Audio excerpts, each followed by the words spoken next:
कहानी की शुरुआत में हम रीना नाम के एक लड़की को देखते हैं जो अपनी लाइफ में काफी दुखी होती है। दरअसल रीना जब छोटी थी तब उसके मॉम और डैड अलग हो गए थे। रीना अपनी मॉम के साथ रहती थी, लेकिन कुछ सालों के बाद रीना जब बड़ी हो गई तो वो अपने मॉम से अलग होकर अकेले ही रहने लगी। रीना अपना खर्चा चलाने के लिए जॉब करती थी, लेकिन कुछ दिनों पहले किसी कारण उसे जॉब से निकाल दिया गया और अब रीना के पास कोई भी जॉब नहीं थी। और यही वजह थी कि रीना इन दिनों काफी परेशान और डिप्रेस रहती है। रीना कई जगहों पर जॉब के लिए अप्लाई करती है, लेकिन उसे कहीं भी जॉब नहीं मिलती है, जिससे वो और भी उदास हो जाती है। अब एक दिन रीना को एक लेटर मिलता है, जिसे पढ़ने पर रीना को पता चलता है कि वो एक जॉब का ज्वाइनिंग लेटर था, लेकिन वो काम काफी ज्यादा अजीब था क्योंकि उसमें शहर से दूर एक गांव में जाकर मेड की नौकरी करनी थी। रीना दूर किसी गांव में जाकर मेड की जॉब नहीं करना चाहती थी, लेकिन इस समय उसे पैसों की बहुत ही ज्यादा जरूरत है, इसलिए वो इस काम को करने के लिए राजी हो जाती है। अब अगले दिन रीना एक बस में बैठकर शहर से दूर गाँव की तरफ निकल पड़ती है, लेकिन हैरानी की बात तो ये थी कि उस बस में रीना के अलावा एक भी यात्री नहीं था। रीना पहली बार उस रूट और उस बस से यात्रा कर रही थी, इसलिए वो इस बात पर ज्यादा ध्यान नहीं देती है और एक लंबे सफर के बाद आखिरकार वो बस अपनी मंजिल तक पहुंच जाती है। रीना जब बस से उतरती है तो वो देखती है कि बस का ड्राइवर एक आदमी से बात कर रहा था। वो आदमी रीना को देखकर बहुत ही खुश होता है और वो रीना को कहता है कि मेरा नाम पेरिट है और मैं उसी गाँव का रहने वाला हूँ जिस गाँव में तुम जॉब करने के लिए आई हो। पेरिट रीना को यह भी बताता है कि मेरी फैमिली ने तुम्हें काम पर रखा है और मैं तुम्हें लेने के लिए आया हूँ। अब यहाँ पर रीना पेरिट से मिलकर बहुत ही खुश होती है और इसके बाद वो दोनों जंगल के रास्ते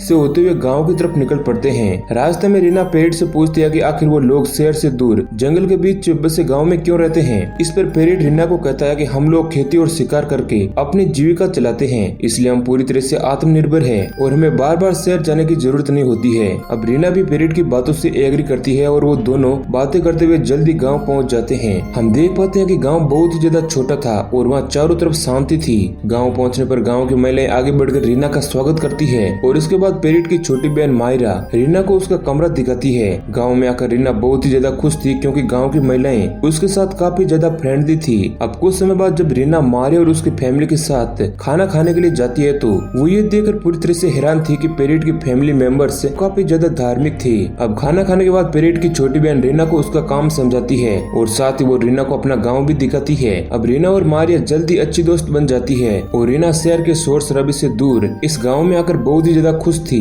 शाम होने पर रीना अपने दांतों को साफ कर रही थी, तभी उसे पास ही की केबिन से किसी लड़के के चिल्लाने की आवाज सुनाई देती है। रीना वो आवाज सुनकर डर जाती है, लेकिन केबिन से लड़के के चिल्लाने की आवाज सिर्फ एक ही बार आई थी, इसलिए रीना को लगता है कि शायद ये उसका वहम हो सकता है, इसलिए वो इस बात पर ध्यान नहीं देती है और वहाँ से चली जाती है। अब अगली सुबह रीना जब तालाब में नहा रही होती है तो किनारे पर दो लड़के उससे घिरे होते हैं। रीना उन दोनों लड़कों को देखकर डर जाती है, लेकिन वो दोनों लड़के रीना को कोई भी नुकसान नहीं पहुंचाते हैं और वहां से चले जाते हैं। इसके बाद रीना वापस घर आ जाती है और मारिया के साथ मिलकर अपना काम करने लगती है। काम करने के दौरान रीना मारिया को उन दोनों लड़कों के बारे में बताने की कोशिश करती है जो उससे घूर रहे थे, लेकिन वो मारिया को इसके बारे में नहीं बता पाती है। अब रीना जब मारिया के साथ काम कर रही होती है तो वो देखती है कि वो दोनों लड़के जो उस तालाब में नहाते समय उसे घूर रहे थे वो पेरिट के साथ लकड़ियां काट रहे हैं। मारिया रीना को बताती है कि ये दोनों लड़के पेरिट के अच्छे दोस्त हैं जो अक्सर यहाँ आकर पेरिट के काम में उसकी मदद करते हैं। अब काम खत्म करने के बाद वो दोनों लड़के वहाँ से चले जाते हैं, लेकिन जाते वक्त वो रीना को अजीब तरह से घूर रहे थे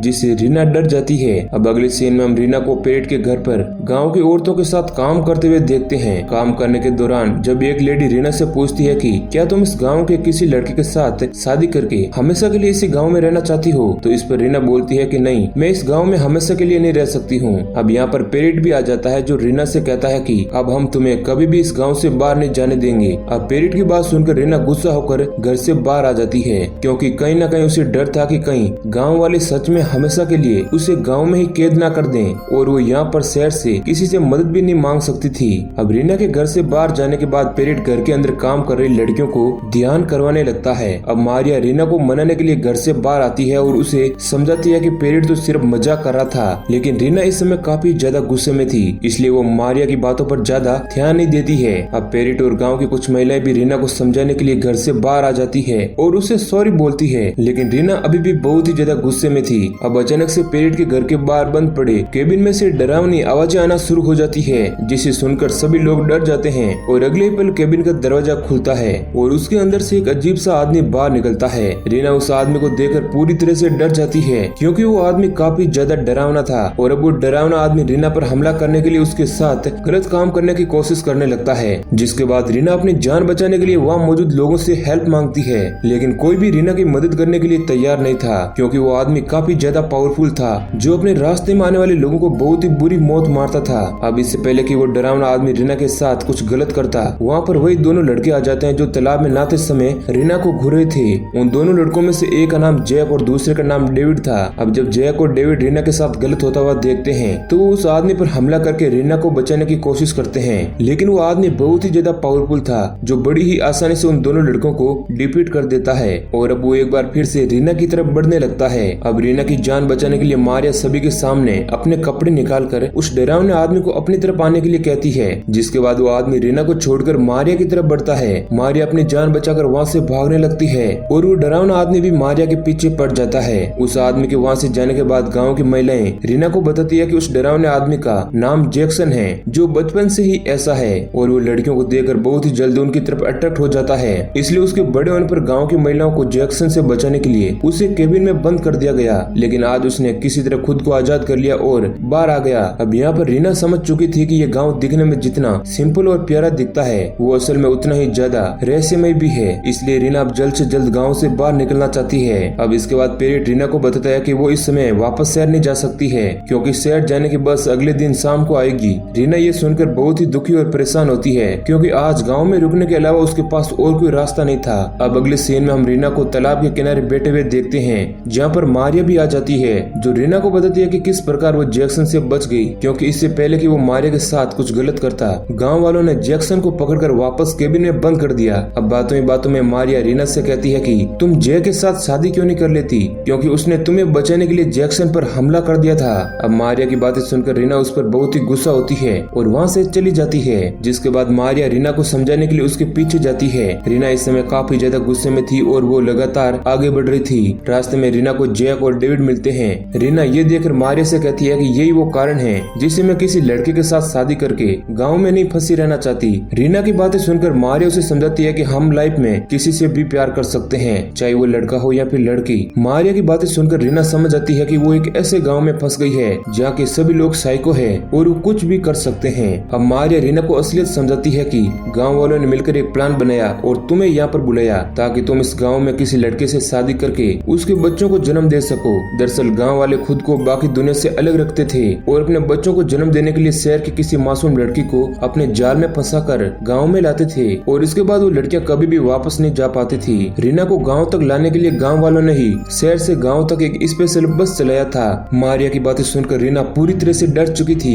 और अब उसकी तबीयत खराब होना शुरू हो जाती है। रीना देखती है कि बस ड्राइवर गाँव का ही आदमी है और अब एक एक करके सारे गाँव वाले रीना की तरफ बढ़ रहे थे। पेरेट रीना के पास आकर उससे कहता है कि हमने तुम्हें गांव में हमारे बच्चों को पैदा करने के लिए लाया है और अब तुम्हें जैक से शादी करनी ही पड़ेगी। अब अगले ही पल रीना बेहोश हो जाती है और जब वो होश में आती है तो वो देखती है कि गांव वालों ने चारों तरफ से उसे घेर के रखा है और वो रीना को जैक के साथ शादी करने के लिए कहते हैं। रीना जैक से शादी नहीं करना चाहती थी, इसलिए वो किसी तरह बहुत ही मुश्किल से अपनी जान बचाकर वहाँ से भागने लगती है। रीना जंगल में लगातार भागती रहती है क्योंकि वो किसी भी तरह हाईवे तक पहुँचना चाहती है। वहीं दूसरी तरफ जैक गाँव वालों के साथ जंगल में चारों तरफ रीना को ढूंढ रहा था। इधर हम रीना को देखते हैं जो जंगल में लगातार आगे बढ़ रही होती है, लेकिन तभी पीछे से कोई रीना पर हमला कर देता है जिससे रीना बेहोश हो जाती है। अब रीना जब वापस होश में आती है तो वो देखती है कि उसके सामने एक औरत आग जलाकर बैठी हुई थी। रीना उस औरत को देखकर पूरी तरह से हैरान होती है और उससे पूछती है कि तुमने मेरे ऊपर हमला क्यों किया। इस पर वो औरत रीना को बताती है कि मुझे लगा था कि तुम कोई आदमी हो जो मुझे यहाँ पर नुकसान पहुँचाने आया है, इसलिए मैंने खुद को बचाने के लिए तुम्हारे ऊपर हमला किया था। अब रीना जब जंगल से जा रही थी तब वह गाँव वालों की आवाज सुनती है और वो उस औरत को अपनी पूरी कहानी बताकर उससे हेल्प मांगती है, क्योंकि गांव वाले उसी को ढूंढ रहे थे। रीना की बात सुनकर वो औरत रीना को कहती है कि तुम कुछ भी कर लो लेकिन गांव वालों से बचकर शहर नहीं जा पाओगी, जिसकी वजह ये जंगल है जो बहुत ही बड़ा है और इस समय हम दोनों जंगल के बीच में हैं। इधर जैक अपने दोस्त के साथ रीना को ढूंढता हुआ उस औरत के पास आ जाता है, लेकिन उससे वहाँ पर रीना नहीं मिलती है, क्योंकि उस औरत ने रीना को पहले ही झोंपड़ी में छुपा दिया था। और वो औरत जैक से कहती है कि कि उसके पास कोई भी लड़के नहीं है। जिसके बाद जैक अपने दोस्त के साथ वहाँ से चला जाता है। जैक के जाने के बाद वो औरत रीना को अपनी कहानी बताती है कि उसे भी गाँव वालों ने अपने जाल में फंसा कर गाँव में बुलाया था ताकि वो गाँव वालों के बच्चों को जन्म दे सके। लेकिन उस औरत ने गाँव वालों से बचने के लिए अपनी आँख फोड़ दी, क्योंकि गाँव वाले कभी नहीं चाहते थे कि एक अपाहिज औरत उनके बच्चों को जन्म दे। और वो रीना को भी गाँव वालों से बचने के लिए अपनी जुबान काटने की सलाह देती है। अब रीना के पास अपनी जान बचाने के लिए इसके अलावा और कोई भी रास्ता नहीं था, इसलिए वो इसके लिए राजी हो जाती है और अपनी जुबान काट कर जंगल में उस लेडी के साथ ही रहना शुरू कर देती है। और इसी सीन के साथ ये मूवी एंड हो जाती है। तो दोस्तों, ये कहानी आपको कैसी लगी है हमें कमेंट करके जरूर बताना। ऐसे ही और इंटरेस्टिंग वीडियो पाने के लिए हमारे चैनल को सब्सक्राइब करें।